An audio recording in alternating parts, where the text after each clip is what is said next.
Capítulo 3. Depois do almoço, vaguei pelos corredores, procurando uma saída.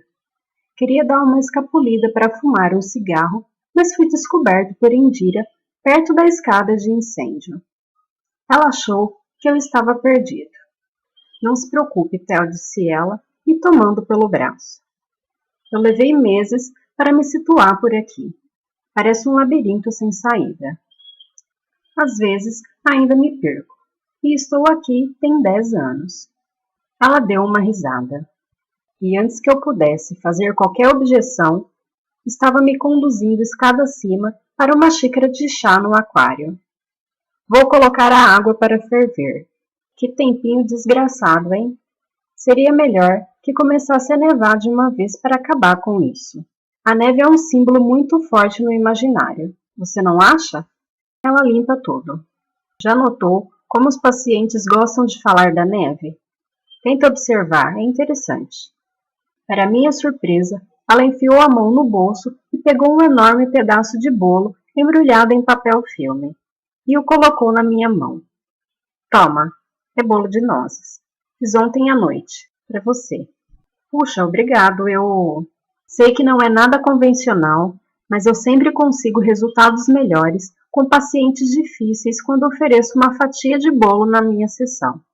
Eu ri. Aposto que sim. Eu sou um paciente difícil? Indira também riu. Não, embora eu também ache que funcione bem com os membros difíceis da equipe. O que você também não é, por sinal. Um pouquinho de açúcar ajuda bastante a melhorar o humor. Eu fazia bolos para o refeitório, mas Stephanie criou tanto caso, toda aquela bobajada de saúde e segurança em alimentos trazidos de fora, parecia que eu estava contrabandeando limas para serrarem as grades. Mas eu continuo fazendo os meus bolinhos na moita de vez em quando. É a minha rebelião contra o Estado ditatorial. Come um pedaço. Não era uma sugestão, mas uma ordem. Dei uma mordida. E era gostoso. Boa consistência, cheia de pedaços de noz e doce. Estava de boca cheia. Por isso, tratei de cobri-la enquanto falava. Não tenho a menor dúvida de que isso vai deixar você e os pacientes de bom humor. Indira riu, parecendo contente. Percebi porque gostava dela. Ela irradiava uma espécie de calma maternal. Lembrava minha antiga terapeuta, Ruth. Era difícil imaginá-la irritada ou chateada. Dei uma olhada na sala enquanto ela fazia o chá. O posto de enfermagem é sempre o centro de uma unidade psiquiátrica, o coração do lugar. A equipe entra e sai, e é de lá que a ala é administrada no dia a dia, ou pelo menos onde são tomadas as decisões práticas.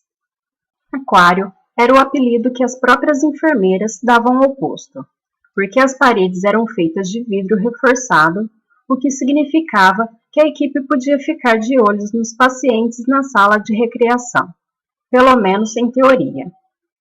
Na prática, os pacientes rondavam o lado de fora incansavelmente, olhando para nós e, portanto, nós aqui estávamos sob constante observação.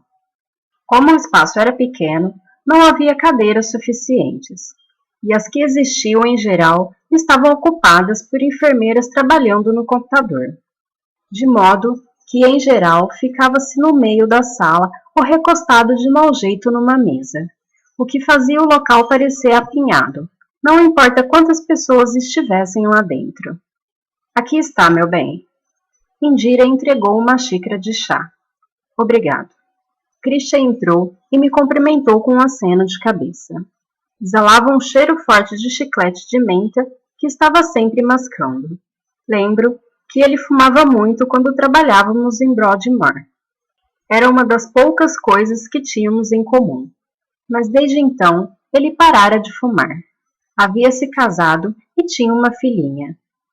Eu me perguntava que tipo de pai Christian seria. Não me parecia uma pessoa particularmente compassiva. Ele me lançou um sorriso frio. Engraçado encontrar você de novo, Theo. Mundo pequeno. O mundo da saúde mental é mesmo, com certeza. Ele disse isso como se quisesse deixar explícito que também podia ser encontrada em outros mundos, mais amplos. Tentei imaginar como seriam. Só consegui visualizá-lo na academia ou num campo de rugby. Christian me encarou por alguns segundos. Eu tinha me esquecido desse hábito que ele tinha de fazer uma pausa, às vezes demorada, obrigando o interlocutor a esperar enquanto ele analisava sua resposta.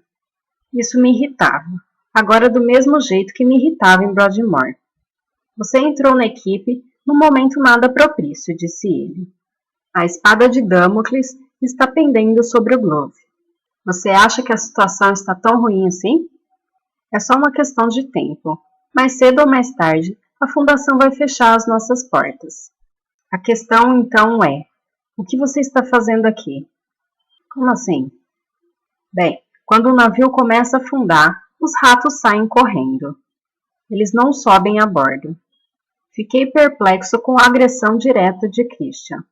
Decidi não aceitar a provocação e dei de ombros. É possível, mas não sou um rato. Antes que ele pudesse responder, levamos um susto com uma pancada violenta no vidro.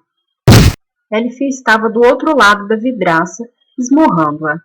O rosto pressionado contra ela, o nariz espremido, os traços distorcidos, fazendo-a quase parecer um monstro. Eu não vou mais tomar essa merda. Eu odeio isso. Essas merdas são pílulas, cara.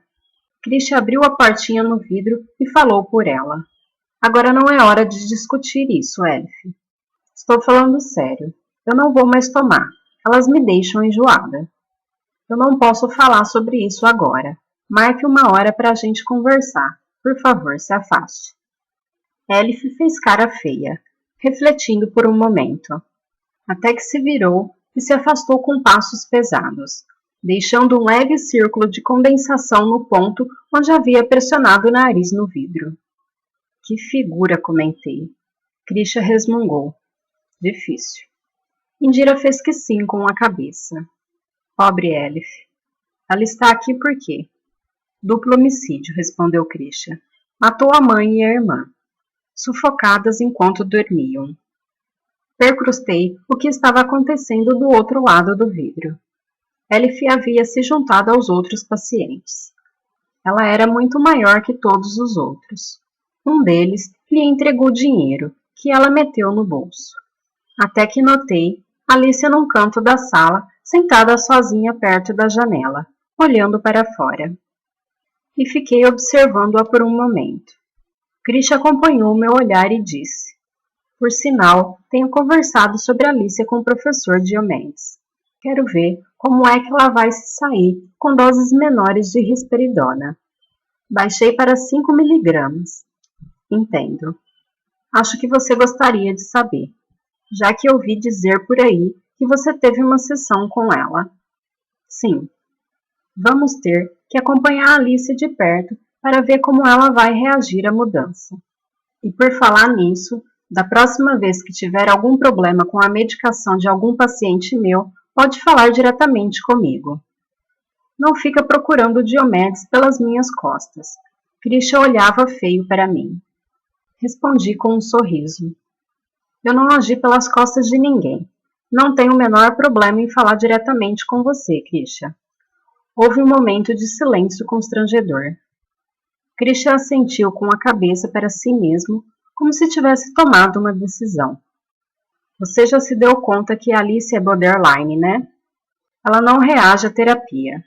Você está perdendo o tempo. Como você sabe que ela tem personalidade borderline se ela não consegue falar? Ela não quer falar. Você acha que ela está fingindo? Sim, eu realmente acho. Mas se ela está fingindo, como pode ser borderline? Christian pareceu irritado. Indira interrompeu antes que ele pudesse retrucar. Com o devido respeito, não considero que as palavras genéricas como borderline seja de grande ajuda. Elas não dizem nada de muito útil. Ela olhou para Christian. Christian e eu, com frequência, discordamos nessa questão. E como você se sente a respeito de Alice? Perguntei.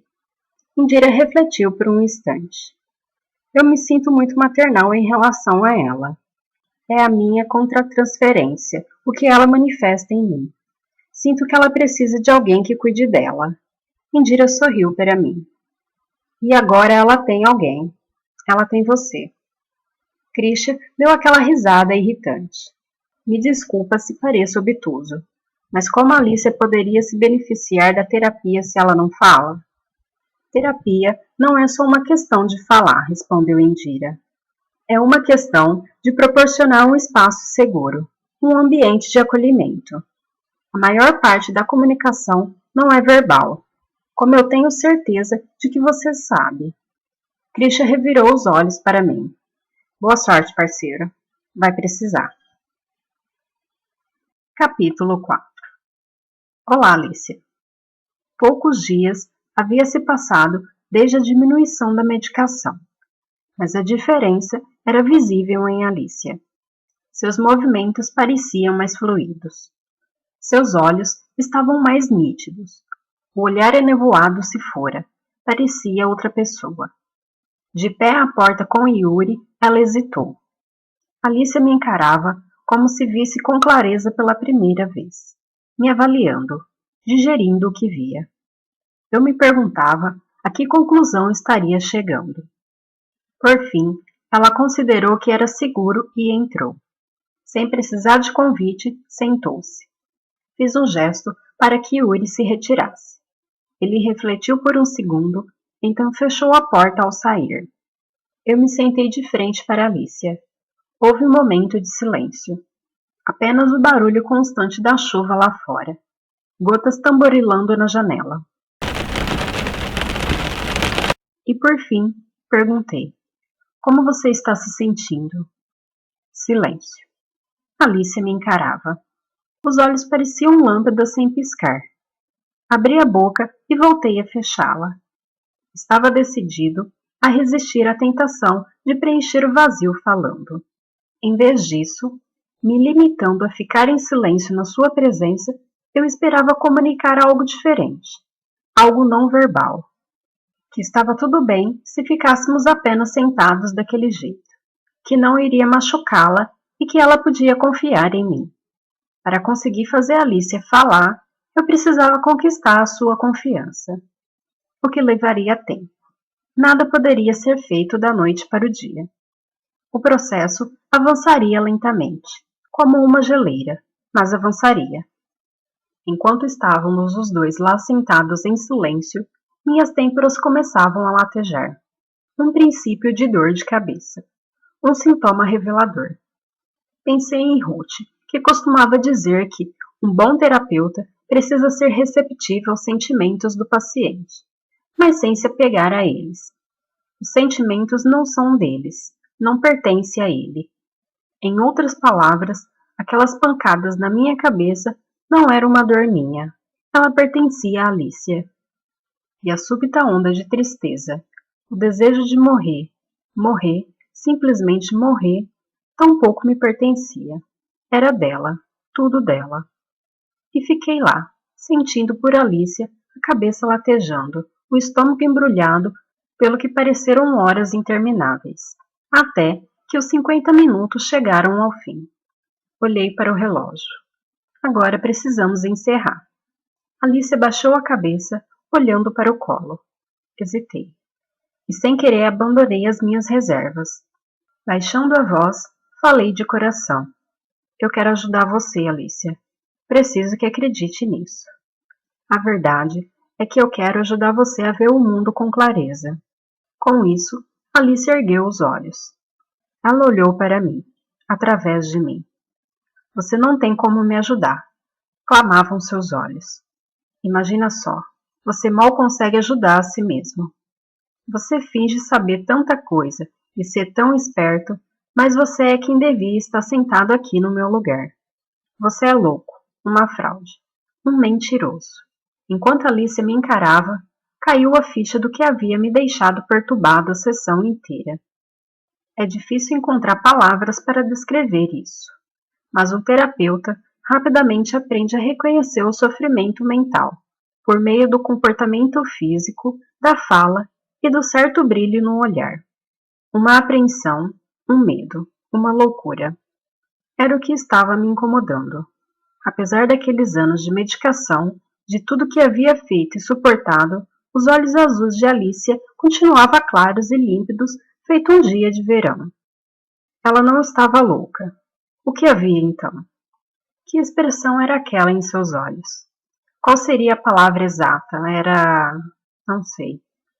Antes que eu pudesse concluir o raciocínio, Alicia pulou da cadeira. Ela se lançou sobre mim, as mãos estendidas feito garras. Não tive tempo de me mover ou sair da frente. Ela caiu em cima de mim, me fazendo perder o equilíbrio, e fomos ao chão. A parte de trás da minha cabeça bateu na parede com um baque. Ela segurou a minha cabeça e bateu com ela na parede de novo e de novo. E começou a arranhar e me dar tapas. Precisei reunir todas as minhas forças para me desvencilhar dela. Eu me arrastei pelo chão e estiquei o braço para o tampo da mesa. Tateei-o até encontrar o alarme. Quando os meus dedos conseguiram segurá-lo, Alicia pulou em cima de mim e o agarrou da minha mão. Alicia! Seus dedos apertaram meu pescoço, me sufocando. E eu tentava reaver o alarme sem alcançá-lo. Suas mãos pressionavam cada vez mais. Eu não conseguia respirar. Fiz outra tentativa de pegar o alarme e então consegui agarrá-lo e o acionei. Um apito agudo imediatamente se fez ouvir, praticamente me ensurdecendo. Mas ao longe, ouvi o som de uma porta se abrindo e Yuri pedindo ajuda. Alicia foi contida e arrastada para longe de mim, liberando minha garganta enquanto eu ofegava. Foram necessários 4 enfermeiros para conter Alicia. Ela se contorcia, chutava e lutava como se estivesse possuída. Não parecia humana, mas um animal selvagem, algo monstruoso. Christian apareceu e a sedou. Ela ficou inconsciente. Enfim, houve silêncio. Capítulo 5. Vai doer um pouco. No aquário, Yuri tratava dos meus arranhões que sangravam. Ele abriu o vidro de antisséptico e embebeu um cotonete do líquido. O cheiro me transportou para a enfermaria da escola, evocando lembranças das cicatrizes de batalha no pátio, joelhos esfolados e cotovelos arranhados. Me veio aquela sensação boa e acolhedora de ser cuidado pela enfermeira-chefe, com ataduras e uma bala de recompensa pela minha coragem. Mas a dor do antisséptico na pele me trouxe vividamente de volta ao presente, e os ferimentos que eu tinha não seriam curados com tanta facilidade. Eu me retraí. A sensação que dá é de que ela bateu com a merda de um martelo na minha cabeça. Foi uma contusão bem feia. Amanhã vai parecer um galo. Melhor ficar de olho. Yuri balançou a cabeça. Eu não devia ter deixado você sozinho com ela. Você não teve escolha. Isso é verdade, resmungou ele. Obrigado por não dizer. Eu avisei. Fico muito satisfeito. Yuri deu de ombros. Eu não preciso dizer nada, parceiro. O professor vai fazer isso por mim. Ele quer ver você no escritório dele. Hã? Pelo olhar dele, que bom que não é o meu na reta. Comecei a me levantar. Yuri me observava com atenção. Vai com calma. Leve o tempo que precisar. Vê se você já está em condições. Me avisa se sentir qualquer tontura ou dor de cabeça. Estou bem, eu juro. O que não era totalmente verdade. Mas eu também não me sentia tão mal quanto parecia estar. Escoriações, contusões no pescoço, onde ela tentava me estrangular. Alicia havia enfiado os dedos com tanta força que tinha arrancado o sangue. Bati na porta do professor. Diomedes arregalou os olhos ao me ver e estalou a língua em reprovação. Precisou levar pontos? Não, é claro que não. Estou bem. Diomedes me encarou com descrença no olhar e me conduziu para dentro. Entre, Theo. Sente-se. Os outros estavam lá. Christian e Stephanie de pé. e Indira sentada perto da janela. Parecia uma recepção formal, e eu me perguntei se seria demitido.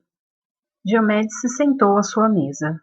Fez um gesto me convidando a sentar na cadeira que restava. Eu me sentei. Ele ficou me olhando em silêncio por um momento, tamborilando sobre a mesa, pensando no que dizer, ou em como dizer. Antes que eu pudesse se decidir, entretanto, Stephanie tomou a dianteira. Um incidente lamentável, extremamente lamentável. Ela se virou para mim. Claro que estamos todos aliviados de vê-lo ainda inteiro, o que não muda o fato de que são muitas questões a serem avaliadas. E a primeira é saber o que você estava fazendo sozinho com Alicia.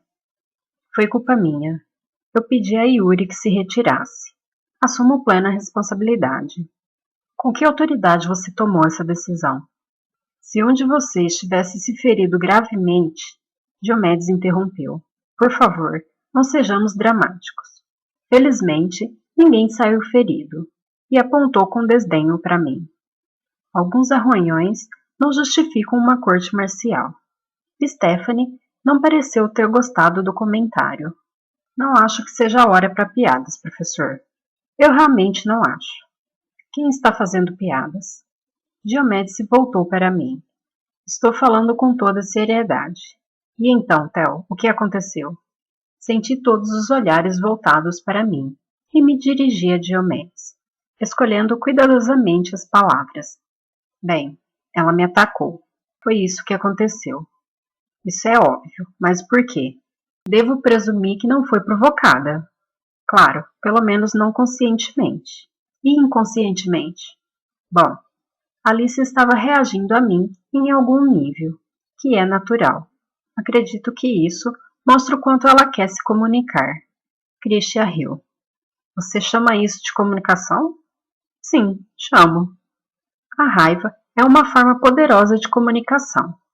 Os outros pacientes, esses zumbis que ficam por aí sentados, vazio por dentro, desistiram. Mas Alicia não. Esse ataque nos diz algo que ela não é capaz de articular diretamente. Algo da sua dor, do seu desespero, da sua angústia. Ela estava pedindo que eu não desistisse dela, que não desistisse ainda. Christian revirou os olhos. Uma interpretação menos poética poderia ser que ela estava sem a medicação e totalmente transtornada. Ele se virou para Diomedes. Eu disse que isso ia acontecer, professor. Eu avisei que era perigoso abaixar a dose. É mesmo, Christian? Intervi. Achei que a ideia tivesse sido sua. Christian dispensou meu comentário com um olhar de desprezo. Ele era psiquiatra até a raiz do cabelo, pensei. Com isso, queria dizer que psiquiatras tendem a desconfiar dos pensamentos psicodinâmico. Eles preferem uma abordagem mais biológica, química e, acima de tudo, prática, como, por exemplo, os copinhos de pílulas que Alicia tomava em todas as refeições. Os olhos semicerrados e nada amistosos de Christian dizia que eu não tinha nenhuma contribuição a dar ali. Diomedes, no entanto, me enxergava com mais consideração. Parece que o ocorrido não deixou você desmotivado, Theo. Eu acenei negativamente com a cabeça. Pelo contrário, serviu para me estimular. Diomedes assentiu, parecendo satisfeito. Ótimo. Concordo. Uma reação tão intensa sem dúvida merece ser investigada. Acho que você deve prosseguir. Ao ouvir isso, Stephanie não conseguiu mais se conter. Isso está totalmente fora de cogitação. Diomedes continuou falando como se ela não tivesse dito nada. Ele ainda olhava para mim. Você acha que consegue fazer com que ela fale? Antes que eu pudesse responder, uma voz se fez ouvir atrás de mim. Acho que consegue sim. Era Indira. Quase havia me esquecido que ela estava ali. Então me virei. E de certa forma, prosseguiu Indira. Alice já começou a falar. Ela está se comunicando por meio de Theo. Ele intercede a favor dela. Isso já está acontecendo. Diomedes concordou. Ele pareceu pensativo por um momento. Eu sabia o que passava pela sua cabeça. Alicia Berenson era uma paciente famosa, uma excelente forma de barganhar com a fundação. Se pudéssemos apresentar progressos comprovados com ela, teríamos muito mais chances de evitar o fechamento de Glover. Em quanto tempo podemos ter resultados? Perguntou Diomedes. Não tenho como dizer ao certo, respondi. Você sabe tanto quanto eu. Leva o tempo que for necessário. 6 meses, 1 ano, talvez mais. Podem ser anos. Você tem 6 semanas. Stephanie se impertigou e cruzou os braços. Eu sou responsável por essa unidade e simplesmente não posso permitir. Eu sou o diretor clínico do Glover. A decisão cabe a mim, não a você. Assumo plena responsabilidade pelas lesões sofridas pelo nosso resignado terapeuta aqui, avisou Diomedes, piscando para mim. Stephanie não disse mais nada. Encarou Diomedes com fúria no olhar, depois para mim. Ela se virou e se retirou. Caramba, disse Diomedes. Parece que você ganhou uma inimiga. Que pena. Ele compartilhou um sorriso com Indira, depois se virou para mim com um olhar sério. 6 semanas. Sob a minha supervisão, entendido? Concordei. Não tinha escolha. 6 semanas, muito bem. Christian se levantou, visivelmente contrariado.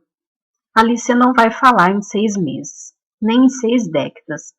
Vocês estão perdendo tempo. Ele se retirou. Eu me perguntava por que Christian tinha tanta certeza do meu fracasso. Mas isso me deixou ainda mais decidido a ter êxito.